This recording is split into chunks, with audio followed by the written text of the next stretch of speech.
నా లైఫ్ ఎక్కువ షూటింగ్లోనే గడిపాను.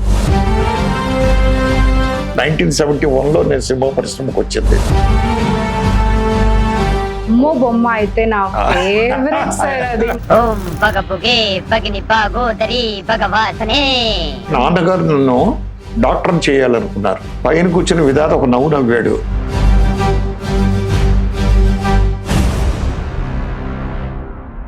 కోడి రామకృష్ణ నేను క్లాస్మేట్స్, రూమ్మేట్స్, ఫైనల్ గా గురుమేట్స్. గురుమెట్స్. దాసరి గారి దగ్గర మేము ఇద్దరం. దాసరి గారు మంచి ఫుడీ కదా సార్. ఆయన ఫుడ్ హ్యాబిట్స్ ఎలా ఉండేవి? ఆకలిస్తే ఇమీడియట్లీ ఫుడ్ తినేస్తాడు, ఆగడండి ఆయన.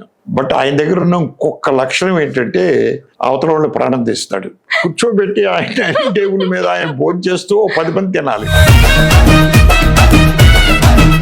మేడం కుక్ చేసిన ఫుడ్ లో మీ ఫేవరెట్ ఏదన్నా ఉందా? ఇది ఫేవరెట్ కాదు అని చెప్తే ఇప్పుడు ఆవిడ మీద కోపం వచ్చేస్తుంది. దాంట్లో ఉప్పు లేకపోయినా ఉప్పు లేదు అని చెప్పను. తినేసిన తర్వాత ఉప్పు తక్కువైనట్టుంది.